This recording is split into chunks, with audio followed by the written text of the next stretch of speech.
Hello, everyone. Welcome to OFRF's Farmers Are Researchers webinar. We're just going to take a couple moments to let folks trickle in. My name is Thelma Velez. I'm the Director of Research and Education Programs for the Organic Farming Research Foundation. We are excited to share more about our new farmer-led research program and just share more about what we've been working on behind the scenes. I'm seeing a few folks that I recognize and some farmers that I don't. So we're really excited to have you all here today. I'm going to get started just to kick us off. I'm going to do a quick intro. I'm the facilitator for today, but I'll just give you a little bit more about who's on our call. And so again, I'm Thelma. Today, we're also going to be joined by Mary Hathaway, Research and Education Program Manager, and Jose Perez, who's the Engagement Coordinator. We also have Heather Estrada, who's working behind the scenes. She'll be in that chat, so feel free to enter any questions that come up along the way into the chat, and Heather will be working on those. And we're really delighted to be joined by a farming friend, Jesse Way of Milky Way Farm. He's the co-owner. And I'm just going to give you a little bit more about what it is that we're going to talk about today. So here's a quick agenda or an outline. I'll give an intro to OFRF and our farmer-led trial program. Jose will talk a little bit more about how to conduct an on-farm trial. We do have a new guide that we just published on on-farm research trials. This will be followed by a quick Q&A session, just to break up all the talking for a little bit. And then we'll have Jesse Way share his farmer's perspective. This will be followed by Mary giving a little bit more of an in-depth into what the program is and then how you can apply. And then again, we'll have another opportunity for questions and answers. So for those of you who have not heard about the Organic Farming Research Foundation, we have been around since 1990, and our mission is to foster the improvement and widespread adoption of organic farming systems. We really take a three-pronged approach to this type of work, and that is we engage in advocacy, we also do research or help fund research, and also produce a lot of free educational resources. If you have not been to our website, it is ofrf.org. It is in the chat right now. Heather just added it, so please feel free to visit it. You'll see some of the research that we've been funding. You'll also see a resources tab where you can find our fact sheets, our info sheets, free online courses on soil health, organic farming, and a variety of guidebooks, including some of our new, more recent publications that we've released. And you can find out more about the advocacy work that we've been doing, which is especially important this Farm Bill season. So why farmer-led trials? This is something that we've been working on behind the scenes at OFRF for quite some time. It's really important to make sure that farmers have the support they need to be able to trial and error and run experiments so that they can adapt to a growing array of challenges, right? Whether that's pest, disease, or soil health challenges. Organic farming takes a lot of dedication. All farming takes dedication and work, but when it's organic and sustainable, there are less tools in those back pockets for growers to use. And so it's important for them to be able to trial out new practices and systems and see if they work. OFRF actually has been funding on-farm research for over 32 years. We've funded over 365 research projects, prioritizing farmer-identified challenges. These are challenges that we've identified through surveying farmers across the nation and asking them what their needs are. But this grant program that we have is really more focused on bigger grants where university researchers will partner with farmers. But we've also heard that farmers want to conduct research on their farm and they want to be able to have a faster turnaround, or they want to do a quick and easier project, but it's risky sometimes to trial a new project. And so this focus on farmer-led trials is an opportunity for OFRF to listen to the farmers and be able to launch a new program. So I'm not going to get into the details of this program. Mary will do that at the end of the presentation, but applications did just launch and we did just release a new publication, which is the Farmer's Guide to On-Farm Research, which Jose will talk about. But we do know that farmers want to engage in research on their farms. And so this quote, on-farm trials represent a powerful way for farmers to gain agency and support in solving our most pressing challenges, especially when we're thinking about climatic changes, things that are big and looming, and farmers need to adapt to as quickly as possible. So our goal is just, again, to increase the capacity of organic farmers, and we want to make sure that, we can help equip them to produce some kind of practical findings from these types of research trials on their farms. And then we want them to be able to share those with the broader farming community and continue to build a diverse and inclusive network of farmers that engage in this type of research, because we don't need people reinventing the wheel and duplicating efforts. We really just want to make sure that these findings are accessible and as readily available as possible. So I won't go too much further. Again, please feel free to introduce yourself in the chat, share any questions you may have that come up along the way from this presentation. Heather will be managing the chat, but she'll also help consolidate some of those questions for when we have the opportunity. So without further ado, I am going to pass it off to Jose Perez, who is our engagement coordinator and really helped with the creation of this guide, our Farmer's Guide to Conducting On-Farm Research. And Jose's entire focus with OFRF is to support farmers and to provide technical assistance for farmers who are interested in engaging in research trials. Heather's also going to add the direct link to this guide in our chat as well. This is really a wonderful resource. It's over 50 pages. There's examples. And now I'll pass it off to Jose. Thank you, Thelma.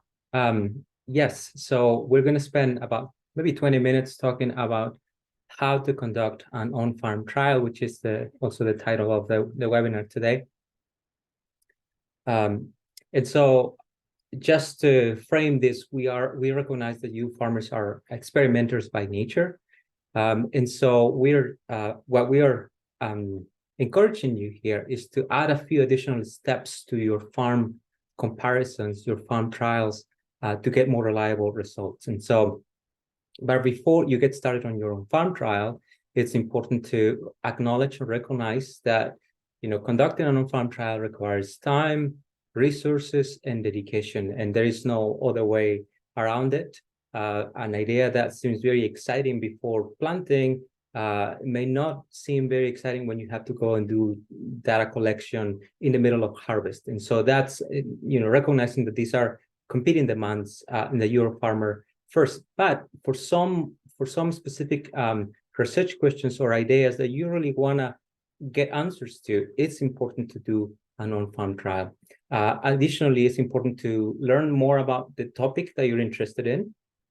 And so we have some suggestions for some sources in the guide that you can check out in order to get more information about your trial. And similarly, reach out to other farmers, talk about what you're interested in, reach out to extensionists and researchers as well. It's possible that this information will help you refine your own on-farm trial. And so we created this guide and we broke it down into 7 steps about how to conduct an on-farm trial. I'm going to touch on each of them, and so I'm not going to spend much time in this figure. The first one is identify your research questions and hypotheses. And this is an important, very important step. Here we have our friend farmer Jeremy with a quote saying, understanding what the question is that you're trying to answer is important.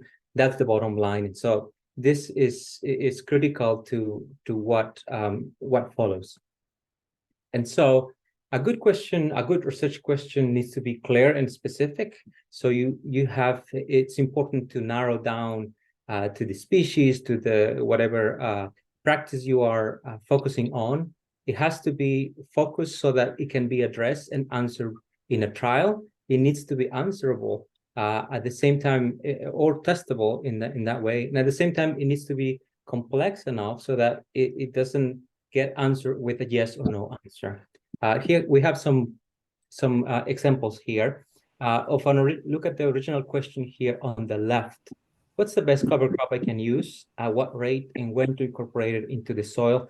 And so there's just too many questions here, right? It looks like this person or this farmer needs a lot more advice, maybe consult with other farmers, extension agents. And we have a revised question here on the right. when is the best time to incorporate sun hemp cover crop to maximize nitrogen addition to the soil? So in this question, we already know this trial is going to be about timing. When, right? When is the best time to incorporate? Also about a specific cover crop, and also about the specific objective of the farmer, which is nitrogen addition to the soil. Here's another example. Where can I find heat-tolerant lettuce varieties? This is a very not answerable question on an on-farm trial. And so this farmer needs to get a lot more advice from farmers, extension agents, and maybe get to the point where they have 5, 6 varieties that they really want to try. And a revised question could be, what are the best heat-tolerant lettuce varieties that can allow me to extend my season over the summer? So that, again, similarly, you are very specific about the species, you're very specific about the timing, and about what is you're trying to do, extend your season. Here's another example, and let's say you're growing peppers, and you are you either don't have labor or are trying to reduce the cost of labor. And so here's an example question. Can I reduce the number of nitrogen fertilizer applications in my bell pepper crop from 4 times per season to 3 times per season without reducing yield?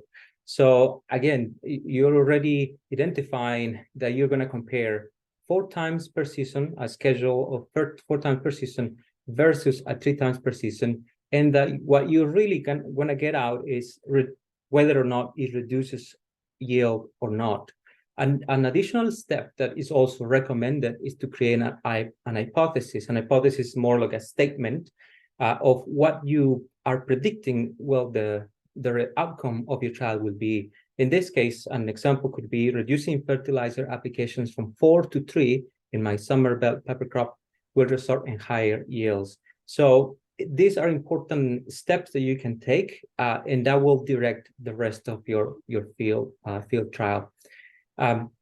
Step 2 is identify what you will measure. And so already on the question and on the hypothesis, you're already saying, oh, it looks like I'm interested in yield. And so it's important from the beginning to identify what you will measure. And so we have a table here, and you see on your left, you see the first column that has different practices, agricultural practices, or things that you are testing in your farm. So let's say you're testing several disease treatments on your farm, and then all the cells that are highlighted in dark green are potential measurements. So you could, and thank you. So I don't know if you can see my mouse over here. That may be helpful, maybe not. Okay, so let's say on the disease treatment row here, that's what you're trying to compare different disease treatments. And then you see that you could measure yield, you could measure produce quality. Maybe you're not interested in yield. Maybe you're really interested in produce quality. You're interested in disease incidence. So you could take a lot of measurements from your trial. But the real question is, what will help you answer your original question, your original hypothesis? And so this table is there to help you say what you could measure, but really ask yourself, what is important to you? For example, cost is an important thing, is in another column here. So let's move on from that and go to step 3, choose an experimental design. And so this is one of the elements that we want you to think about, to include in your farm comparisons. Why is it important to have an experimental design for these farm comparisons? This could be on this figure. This could be a farm comparison. You could be comparing, let's stick with peppers, 3 different pepper varieties. And so you're trying to compare them, and you say, well, I have this field here where that has 6 beds already. I'm going to put variety A, B, and C over here. And maybe over the course of the growing season, by observation, you see, well, it looks like variety A is doing really well. And then maybe you measure yield as well. And so you have conclusions from your farm comparisons. And so and there's nothing wrong with that. But there are some elements that by using an experimental design, you have more reliable results.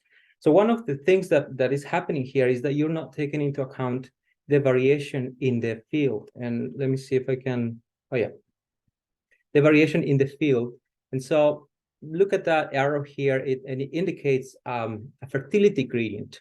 From left to right, there's high fertility to low fertility. So you already know already here, well, it looks like variety A is going to show that it's producing more, and variety C not so much. And in real life, there is a lot of other influences and variation. So maybe there is a forest shade on this side, and pepper really struggles with shade, and so it looks like variety C is going to struggle a lot.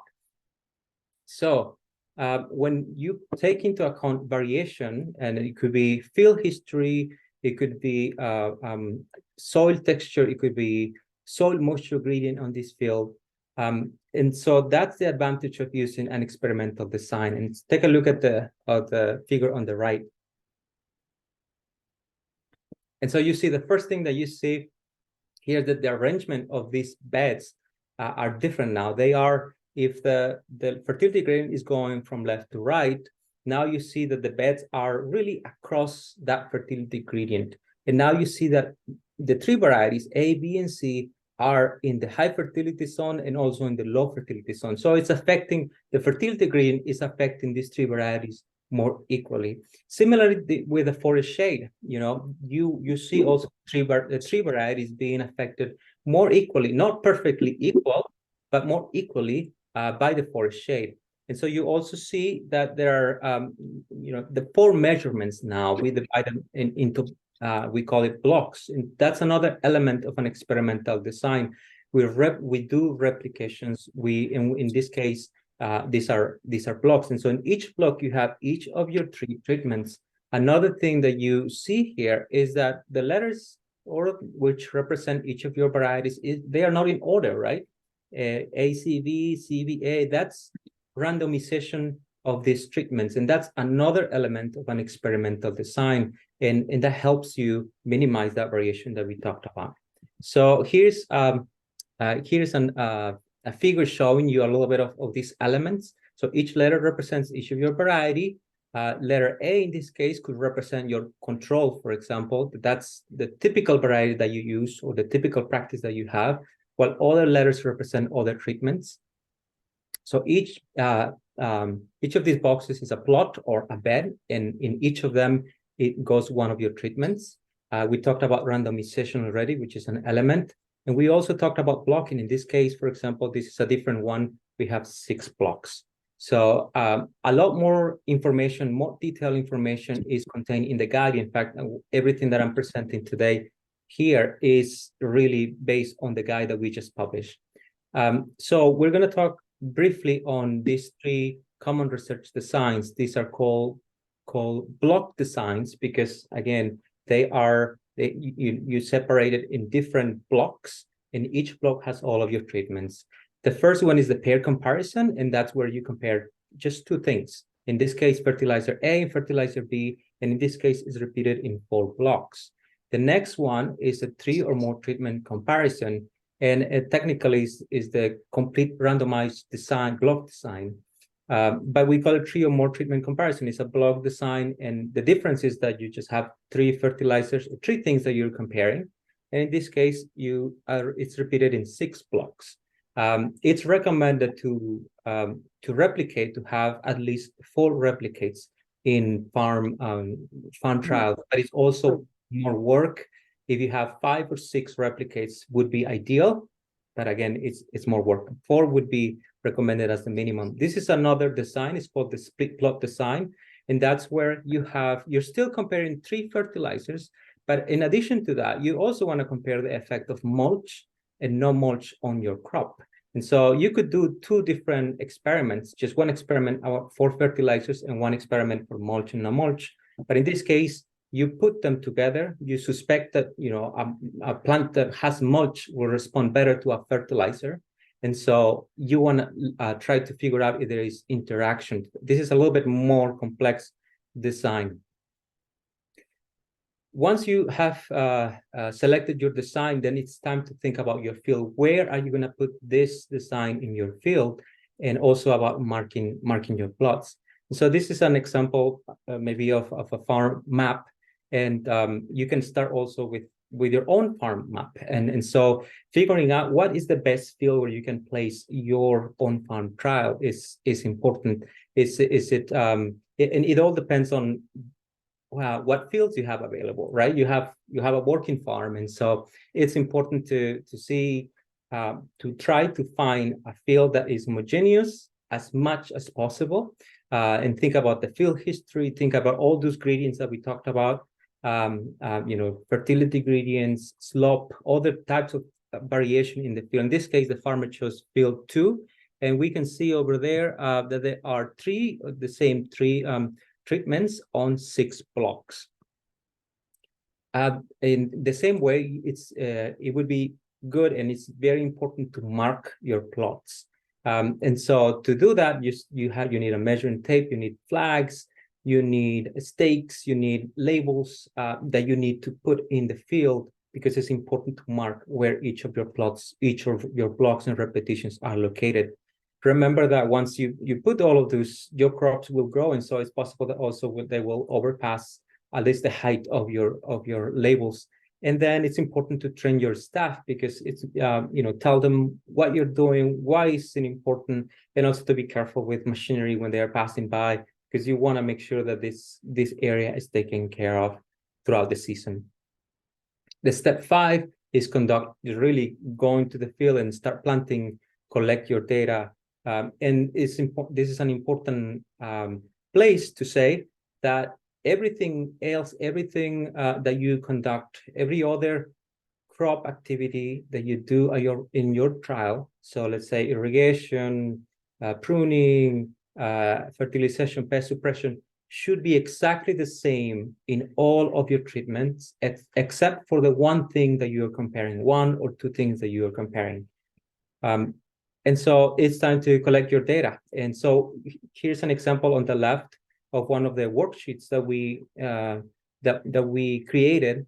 And so it's important to, since you already identified what you're going to measure, then this is the time to put it into practice. And this is the time to plan. And so we have some questions there for you to annotate, for you to start thinking, okay, what are the steps that I'm going to use? What supplies do I need? For example, in the picture, if you're collecting soil samples, do you need a soil probe? Do you need labels? You may need to label bags in advance. So this is more of the data collection. We have some examples of data collection strategies in the guide, and also sources for more information about how to collect this data. Just as an example, if you're measuring yield, the most important thing about this is that you have to harvest from a carefully measured area, so that the area represents the area that you harvest is exactly the same in all of your treatments. Sometimes you have in your farm, you may have some machinery that can do this mechanically. Other times you may have to do that by hand. For soil organic matter, for example, you could do soil sampling in a zigzag pattern. These are important decisions that you have to make. And again, as long as you go with a specific strategy and you conduct this in each of your treatments equally, then you are good. Measuring pest or disease presence can be done by sampling pest numbers using traps. It's in a similar way to scouting, where you do systematic going through. Let's say you have a bed here, and you decide, okay, every 10 steps, I'm gonna stop and randomly choose three plants and start visually observing disease or pest in this case, right? A few other things here on data and observation. It's important to use data sheets. So these are spreadsheets basically that you already have ready to put your data on. And we actually developed some sample data sheets, and there are some sources as well in the guide that you can use, because it is very easy to make mistakes. And it's actually very important to at least have some help, because if you're making the measurement, it's important to have somebody else writing that and repeating that number, because it's very easy to make mistakes. Similarly, it's good to have maybe a diary or a place where you also write some observations about what's happening in your on-farm trial, maybe unrelated to your treatment. So it could be related to pollinators, it could be related to weather, it could be related to other things. And these things are often very helpful when it comes to interpreting your results. And so I just want to emphasize we have many resources on the guide, and we really hope that you can take advantage of those. Step 6 is analyze your data. And so this is another thing where we want to encourage you to incorporate the statistics into the analysis. And if you struggle with the statistics, you're in good company, because most of us do, but it's important to use the statistics to get more reliable results. And so we have compiled a list of online tools. These are all free online tools that are available to conduct simple analysis for these 3 designs that we just went through.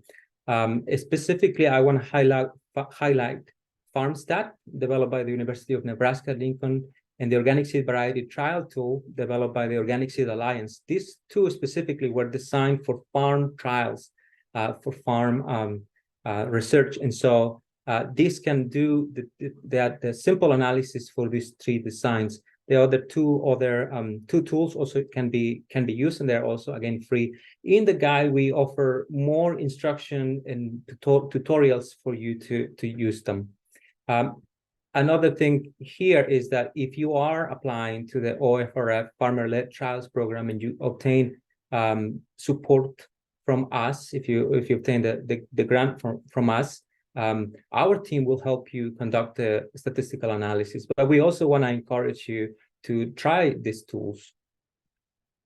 So let's go through data analysis example.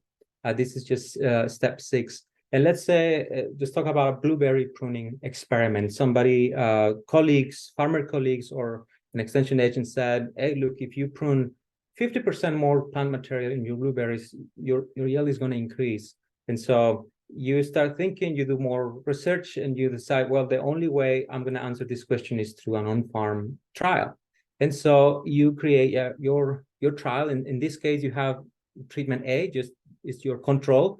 That's your current pruning program. And treatment B is, the one that you're trying, 50% more pruning. And so you see you have A and B, and that you see them randomly over there, and you see them in 6 blocks or replications.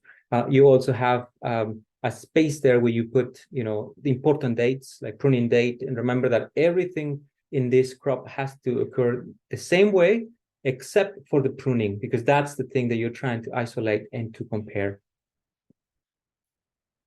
The next then is you collect the data.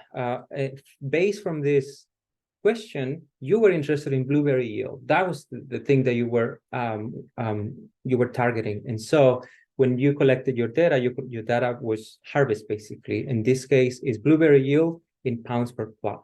And so you see here all of the pounds per plot harvested for each block and for each treatment.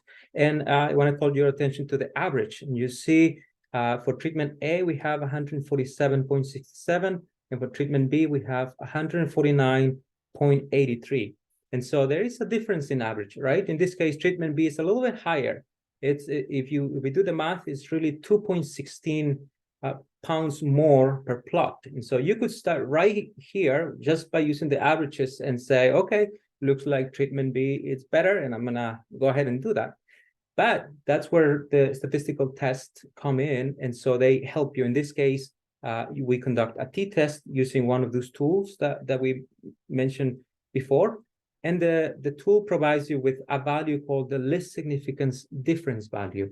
And this value indicates that the average yield between these 2 treatments must be different by at least 6.6 pounds per plot in order to safely say that the treatments are different.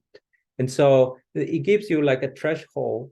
And so the only thing that we do is compare what was the difference between these 2 averages was 2.16. And what is the LSD value? The LSD value was 6.6. And so the value, the 2.16 is lower than the LSD value. And therefore, we can say that pruning 50% more plant material post-harvest in the blueberry crop did not affect yield either positively or negatively. That means this 2.16 that we saw it as a difference, it really doesn't exist or is due to chance based on the statistical test. And so this is important information. You can draw conclusions and share from here. And so the first conclusion that you have is that there was no significant yield difference between the two pruning treatments. Even though you saw a little bit of a difference, statistically, there is no difference. You could treat them equally. And so the farmer in this case could use any of the two treatments going forward, right? And this is still good information because then you may not, you may not spend energy and other resources on things that may not really work. And so other considerations may come into play, such as pruning cost and other things that, when it comes to deciding what to do. Finally, in farming, new questions keep coming up. And so the farmer may be considering conducting the trial again using a different blueberry variety because they think, this responds more aggressively to pruning, for example. And then finally, it's important for you to share with others about your experiments. You share with, and I think this is one of the things that always struck me about organic farmers. They share with others about their experiences, and that's how the organic farming community grows. So with that, I just wanted to call your attention to some of the resources on the guide. We created farmer profiles, farmer researcher profiles, 3 farmer profiles. And so in each of these profiles, we go through each of the 7 steps that we just went through with examples. And these examples go into detail, especially on the data analysis and the statistical analysis. And so those are good things to reference. Additionally, we created data sheets, examples, and there are some sources for other data sheets. We also, we mentioned, we created some worksheets there so that farmers like you can write down your thoughts and start thinking how to plan your on-farm trial.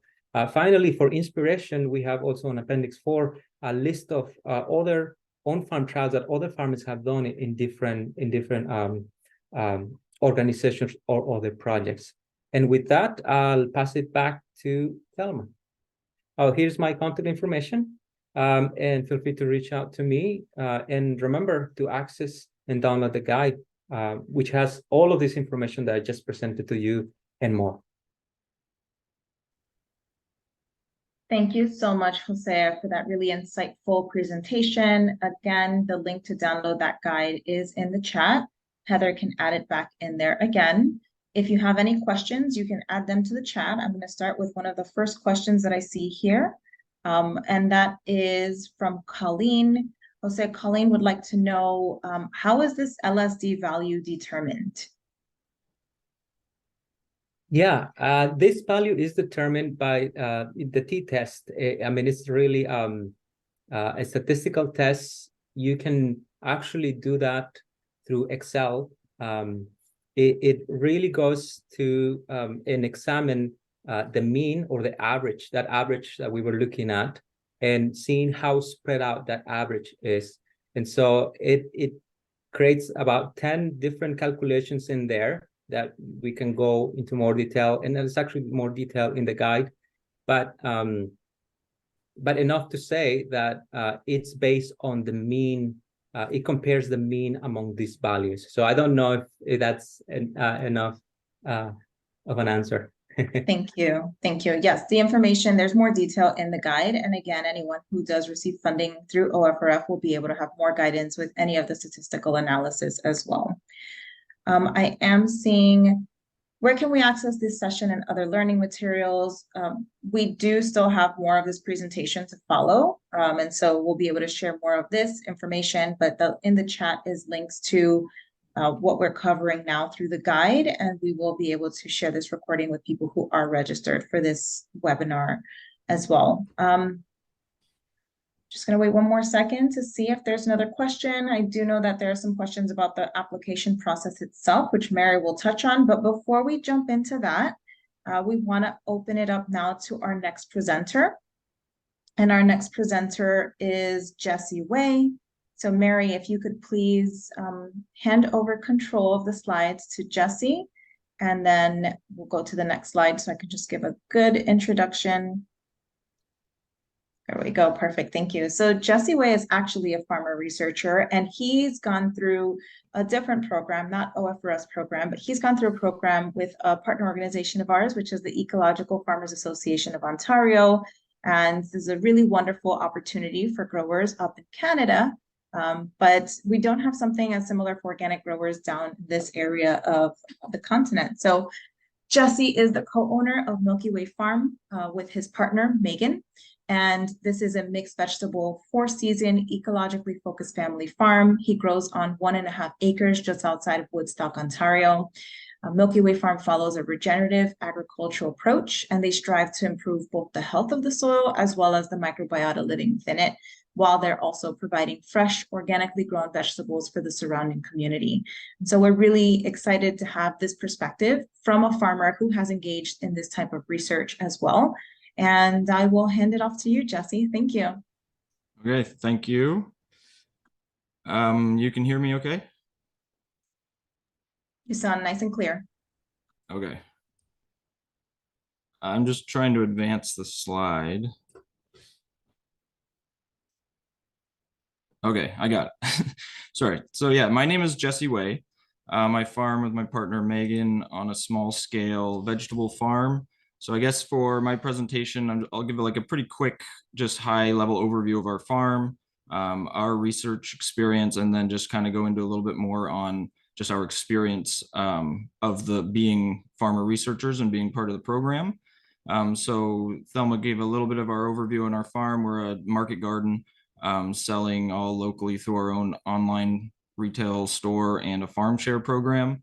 So we are located about halfway between Detroit and Buffalo, if that provides a bit of our like locational reference. So we get pretty cold winters, but we grow through the winter with a one greenhouse that we minimally heat and a couple hoop houses so we can offer fresh greens. And we're not certified organic, but we do follow all organic practices and standards. And we kind of consider ourselves more, our focus is really on agroecological production. So we're integrating cover crops and perennials throughout the annual beds, integrating chickens throughout the farm, and practicing reduced tillage. Yeah, so we have Megan and I, my partner, are both full-time, and we have a couple part-time employees and a seasonal employee as well. So we're a small farm, but it's a pretty full-on operation. This is a little bit of an overview. Like our farm is just, it's kind of an L shape. We got 3 acres of formerly pasture that we've converted into field blocks. We farm on like a 30-inch raised bed system. So our farm is kind of standardized to 50-foot beds, 30-inch raised beds, which kind of made it easy in our farm design for the experiment, which we'll talk about soon. We farm on the treaty lands and territory of the Mississauga, the Credit First Nation, and that the area that we farm is also the traditional territory of the Attawandaron and Haudenosaunee people. I originally grew up on a conventional dairy farm, and then we started the farm that we now farm in 2018. We've been members of EFAO since 2016. So EFAO is the Ecological Farmers Association of Ontario, in which our farmer-led research program is hosted. And we did our first trial last season, 2022. We've kind of always followed along with the research results the last couple of years, and have been curious about the farmer-led research program, and kind of had a few different ideas and questions that we wanted to investigate. Kind of like how Jose referenced like the need for a good research question. We kind of started out with, it was kind of like several interconnected questions that we had to refine. And we ended up focusing on cover crops and using some available tools for predicting the plant available nitrogen contribution of those cover crops. So our research report, I'll do a little bit of an overview coming up on our actual research project, but there's more details in our research report that's available through EFAO. So if you're interested in looking at examples of other farmer-led research, EFAO does have a pretty good research library that has the last several years worth of research of other farmers. And our research was also somewhat, or quite a bit focused on, there was research from Oregon State University that kind of was my main source of kind of guidance and inspiration for our project. So I've got listed here a few of the different research bulletins that they have that I used as like reference points. And that's what kind of provided a guideline and a basis to base our experiment on. So we researched, the contribution of plant available nitrogen from different cover crop blends. So I guess I'd always been kind of interested in just nitrogen management and how cover crops are contributing, how much nitrogen is being mineralized by our soil. We use we make like an on-farm compost as well as buy in some poultry composted manure, and then use feather meal as well as like a granulated compost. So we use a few different sources of nitrogen fertilizer. And yeah, we've just kind of been curious of how the different sources, when using them in combination and with cover crops, are impacting how much nitrogen is available to our crops, especially at different points in the year. So we kind of had a few different questions that we had to narrow down for our research, which was helpful to have the kind of like technical expertise of the support staff who can help you with that kind of narrowing down your question. And so we had to, in order to narrow down our question, we ended up focusing on a high legume cover crop, a low legume cover crop. So that just is referencing like the percentage of legume in the cover crop ratio. And so we had a 75% legume, 25% cereal mix. And then the low legume was a 25% legume, 75% cereal. And our control was no cover crops. And we used the blocks with randomized replicated trials. And so we had 3 treatments and 4 replicates. And what we measured is we ended up measuring biomass samples. And so we took quadrat samples from each treatment and measured the weight of the wet weight of the biomass from the quadrat, and then sent in for lab testing for nitrogen percentage and dry matter percentage.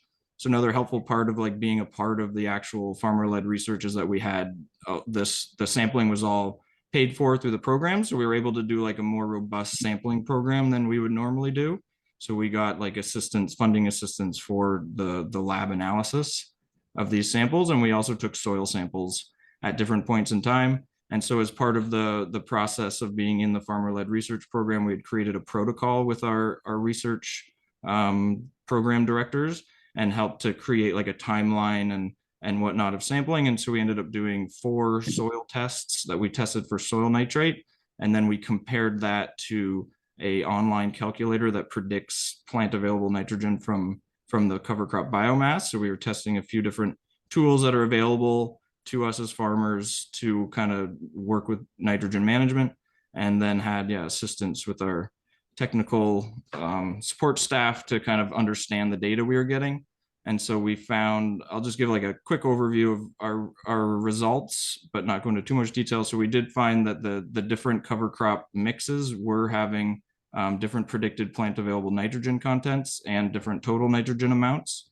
And our soil nitrate testing kind of confirmed what had been predicted, in that our high legume cover crop, we then would see higher nitrate in the soil. The thing that kind of surprised us and I found very valuable was just our control of no cover crop. We also had quite high soil nitrate levels, just showing that we were just seeing pretty high levels of soil nitrogen mineralization in the soils without cover crops as well. And the cover crops help to mitigate the soil nitrate levels, kind of effectively working as a catch crop, as much research shows that they do, in reducing the potential for nitrogen to be lost to the environment. And yield, we went in, our hypothesis was that the control would have a lower yield. And statistically, there was no statistical difference between the yields. The lower picture is our 3 beds, where you couldn't tell by looking at them which one was which. They all had comparable yields, but it was interesting to note that the highest yielding replicates were cover cropped beds, and the lowest yielding ones were controls without cover crops. And in all cases, we had what we considered to be pretty good yields for our system, but getting like a more formal data set was quite helpful. So within our experience, the biggest pro I found was just like the research is directly applicable to us and our farm. We decided what to research, so we got to like basically have full control over what was being researched, and then just had a lot of guidance and help to make it worthwhile.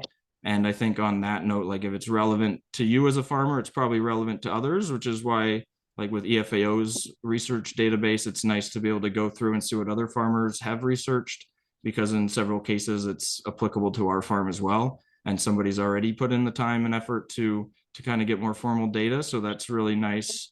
And to have an organization that helps like organize all that has been really helpful. And then the technical support was just, wouldn't have been able to do it without it. So that was a really good aspect of doing like the research through this program. And for us, like we're always kind of trying new things. And I think this is the case for most farms, like you're trying different practices in different ways. And so the program just allows it to become more formal and helps provide a lot of guidance on making it carrying out in a way that that gives you like meaningful information.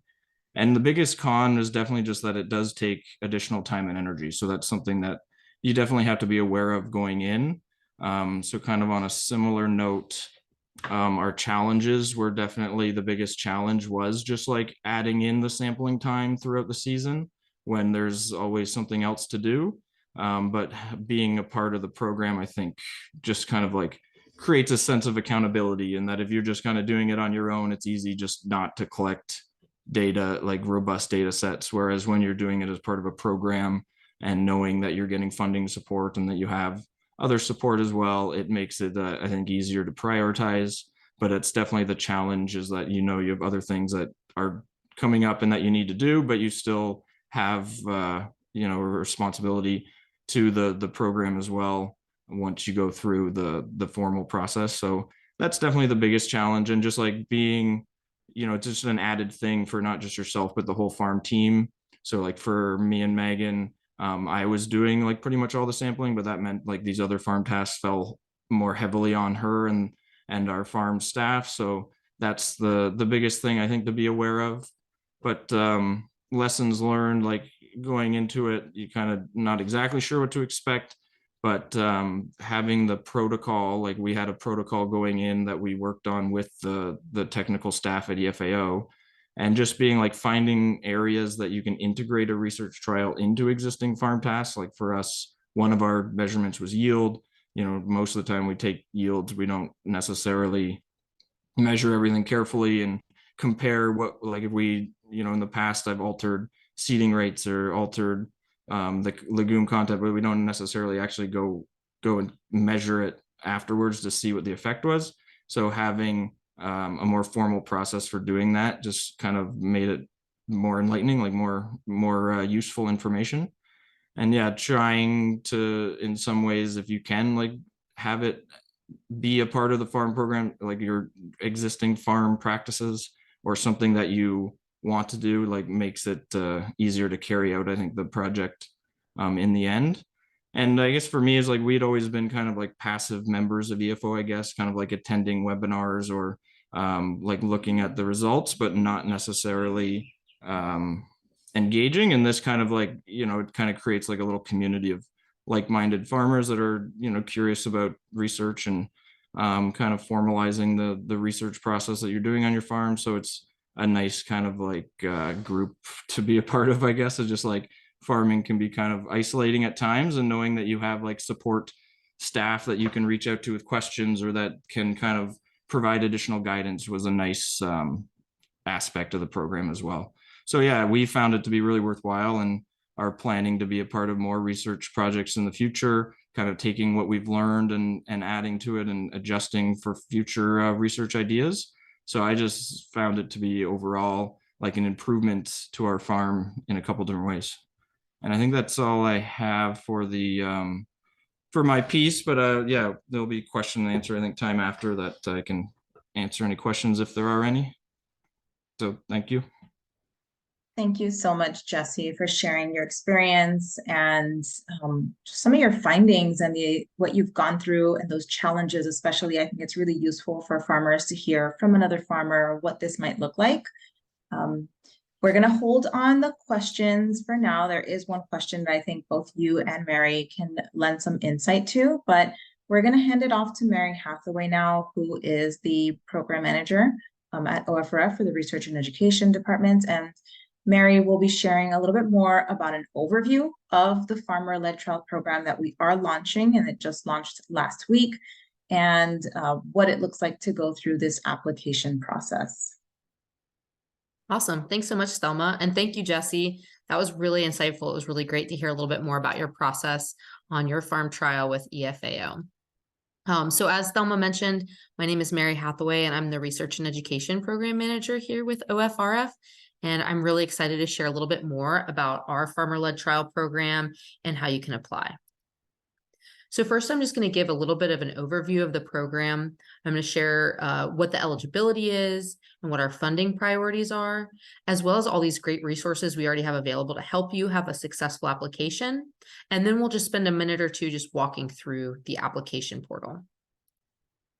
First, I want to acknowledge that our funding did come from two great partners. The first being the Transition to Organic Partnership Program, or TOP. It's a part of the USDA's Agricultural Marketing Services National Organic Program.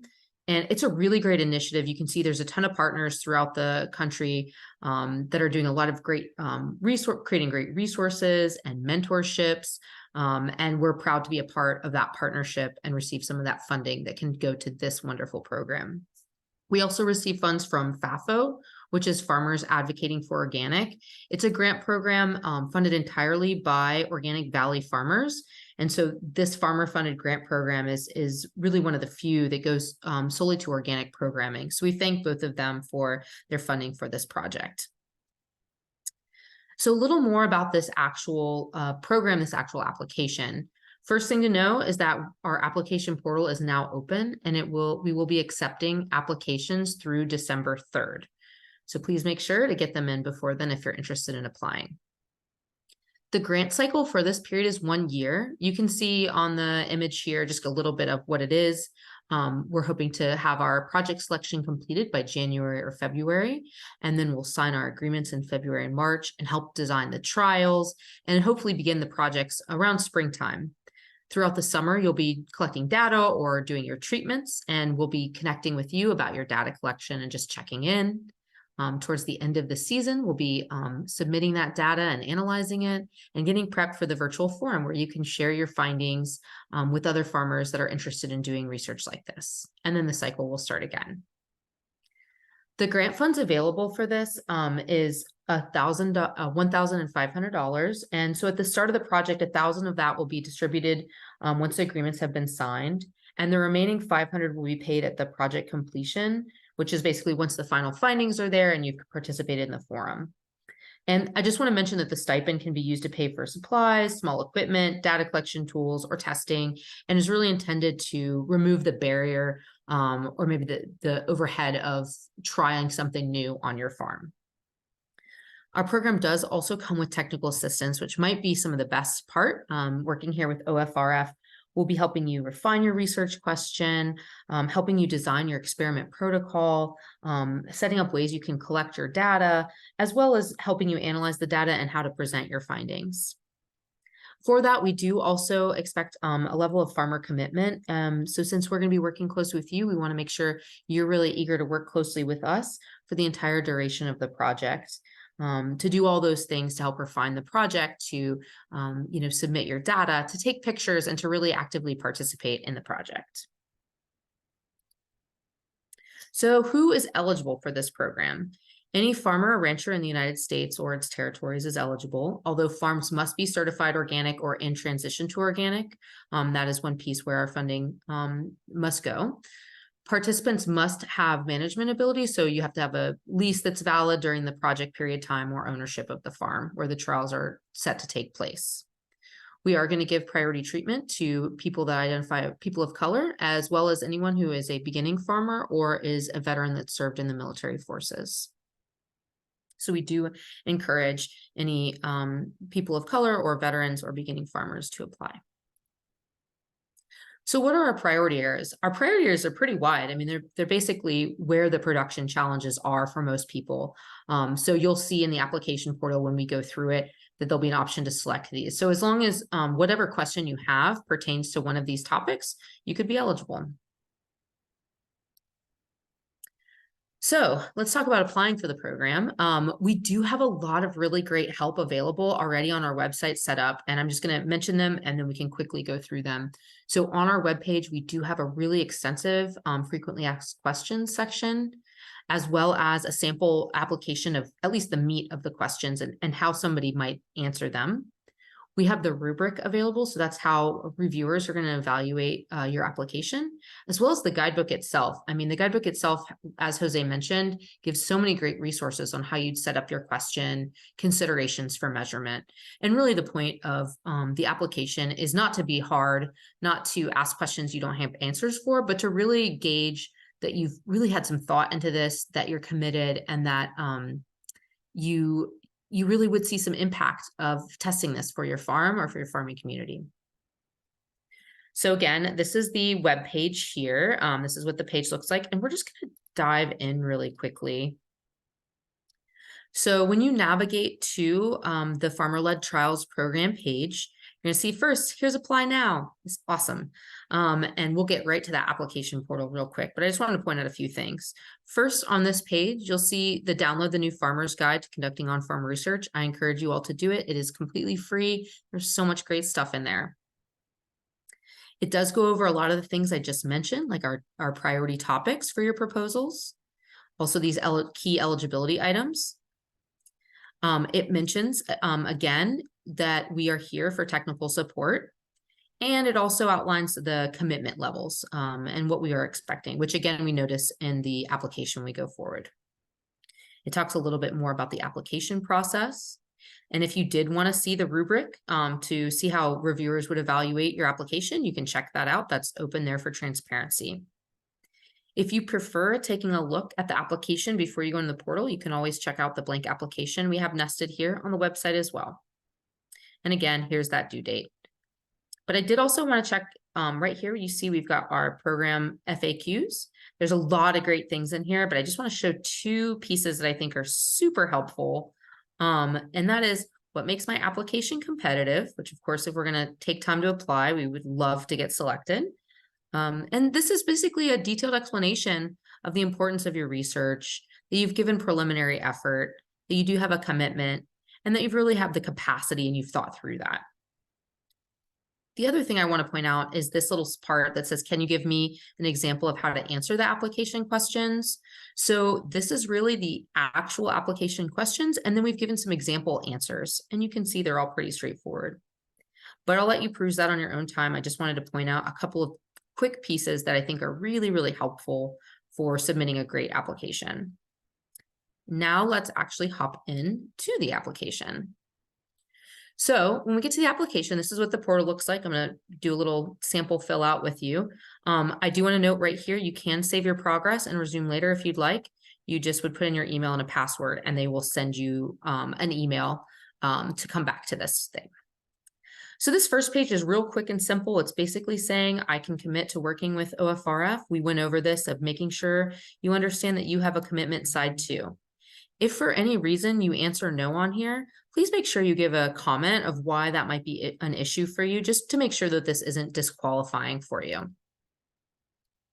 But again, we just want to make sure there's thought and you know that there's a commitment level on your side. The next page is real quick and easy. You just go ahead and give your personal information so we know how to get in touch with you. You would put your farm name there. You go ahead and put my information. Here's our first eligibility question. Oops, let me put my email here. Don't forget that. The certification status, again, this one has to be answered and it has to be one of these two boxes. Unfortunately, if your land isn't certified organic or you're in your transition period at this time, we're not able to provide funding for the farmer-led trials. I did mention that we would give priority treatment for a couple of different categories of farmers. So if you have less than 10 years of farming experience and consider yourself a beginning farmer or rancher, you could select that box. Same for if you've served in the military, you can select that you're a veteran farmer. The other question we give priority treatment to is if you are identified as a person of color, and that is for you, or if another managing party, a farming partner on this project, identifies in that way. So go ahead and select yes or no for either of these things. This next question is just to give us a brief overview of your farm. So, what does it look like? I have 3 acres in production. I'm mainly a grain farmer, and my main market is wholesale, right? So whatever that looks like, just so we get a quick overview of what your farm operation looks like. This one is just a little more detail of how long you've been farming.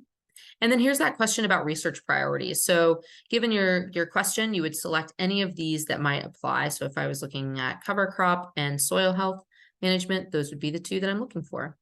But whichever ones or multiple apply, go ahead and select.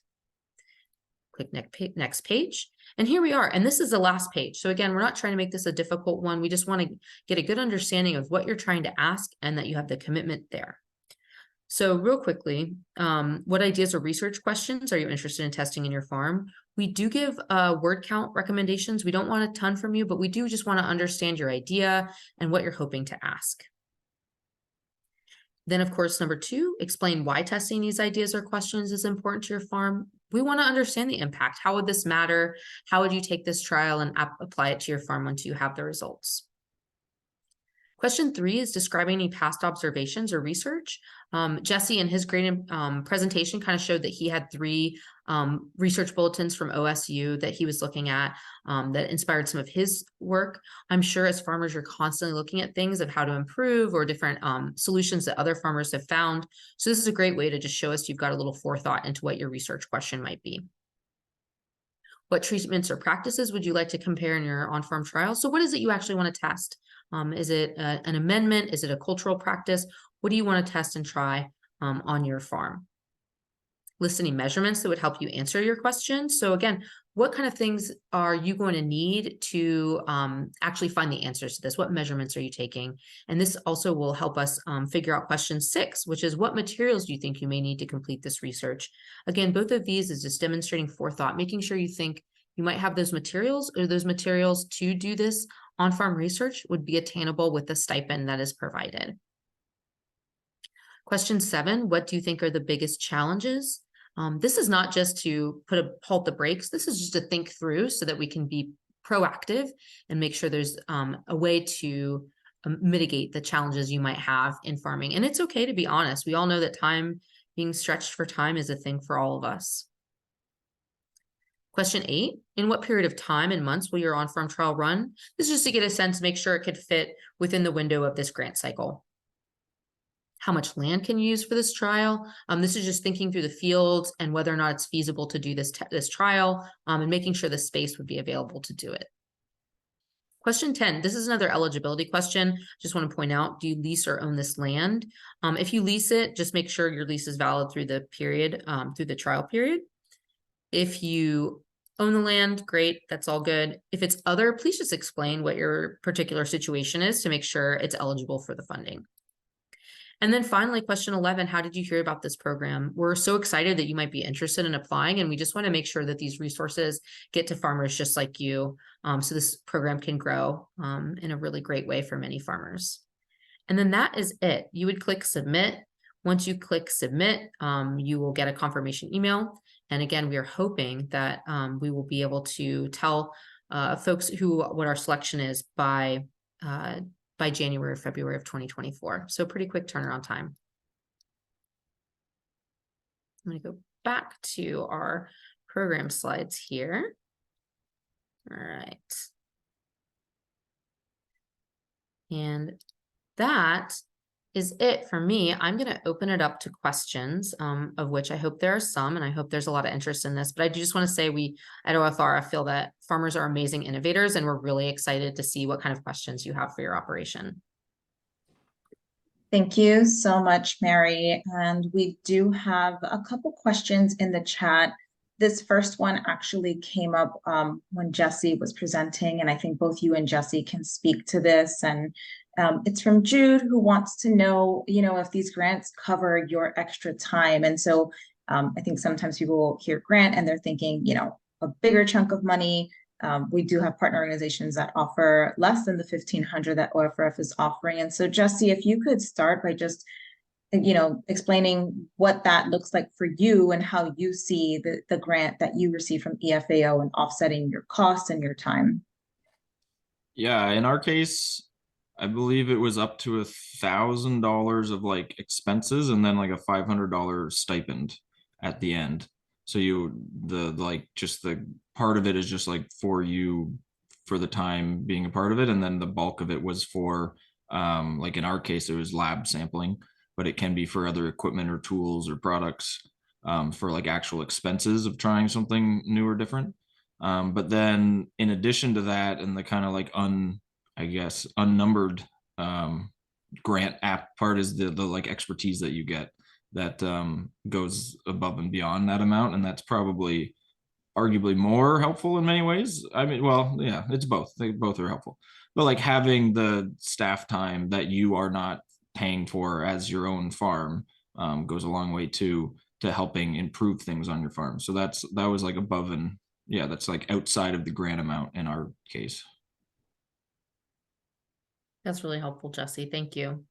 Yeah, and I'll just add on our end, the stipend is kind of similar. So we don't put the funding has to be used for materials for the project, but in terms of that compensation is your stipend. Whatever of that $1,500 you don't use on materials for the project can be considered stipend for you and your time. Thank you, Mary. We do have another question, and I'm going to tie two questions together, and I think this is interesting, so I'll give a little bit of a response, but you can add in as well. Rihanna was asking, so should project timelines start in April? And that also ties into a question from Alice, who is based in Florida at Paso Florida Farms, and Alice is just recognizing that the Florida growing season is really different than the rest of the country.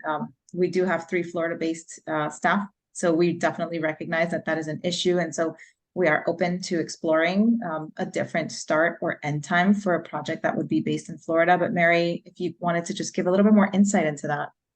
Yeah, absolutely. So for now, the grant cycle period is just that 1 year. And we realize with, just kind of getting the design going and things like that, you almost have just a season or a little bit less to conduct some of these trials. But as Thelma mentioned, you've got some Florida folks here on staff. And so we are very open and understanding of a different season for things, or even an off-season trial. So for instance, if someone up north was trying to do something in greenhouse production, something like that. So we are definitely open to it. Our goal is to eventually get things rolling in different time periods, but of course, always having an opportunity for people to share their results at a forum together. And then Rihanna, I hope that answered. I know you did put here, so April to April, we would distribute funds in March or April, but we would like the project to be closing out at the end of that growing season so that then you can distribute the findings at the forum, which would be in November. Perfect. And you can feel free to direct any other questions to Mary or Jose's email. We can put those in the chat as well.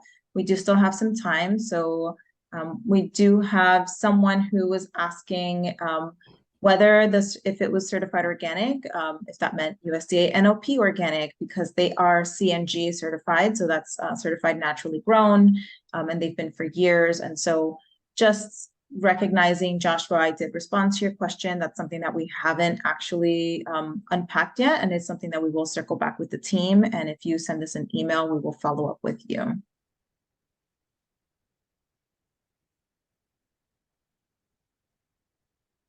Just checking here for other questions. If anyone else has a question, please feel free to pop it in the chat. The grants are really intended for farmers, not larger programmatic institutes. So we really are focusing on supporting farmers directly who are kind of working on living off of their land and really need the support to do these trials to learn how to be best sustainable and viable in the long run. There was another question from Rihanna about where would they indicate the research strategy or experimental design, I guess in the application, as we shared earlier about block comparison. So Rihanna, we don't expect farmers to come already with ideas about where this is the design I'm going to work with. That's what we are going to work with them to develop the entire research design. Perfect, thank you. And then Colleen asked if matching funds are required. No, we do not require any matching funds for this program. Your time and effort are match enough. Joseph is asking if there are other research grants that are available from OFRF. Joseph, we do have our traditional grant program, and I think I may have been in contact with you about this in the past, but we didn't have funding for this cycle for this year. So we are hoping to be able to fundraise so that we can offer a cycle for next year. And that is, more details will be released when we have information on that. Brianna, letters of support are always welcome, but not necessary. Okay, that looks like all of the questions that have been put in the chat. I think I'll wait just another 30 seconds to see if someone is typing and has a burning question, but for now, that is the end of this webinar. I'm really grateful to all of the OFRF team that has been working on this project, helping build this new program from the ground up. It's really exciting to have a new program coming out of OFRF, especially one that is really dedicated to supporting organic farmers and transitioning to organic farmers across the nation. We love having and hearing from Jessie Way, who is, you know, already engaging in this type of work. Thank you so much, Jessie, for sharing your insights. I think it's really useful for farmers to hear that. You're welcome. Thank you for the opportunity. Yeah. Yeah.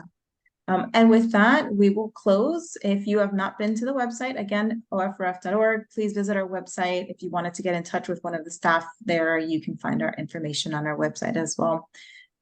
We hope to have some of you folks apply, and thank you for listening.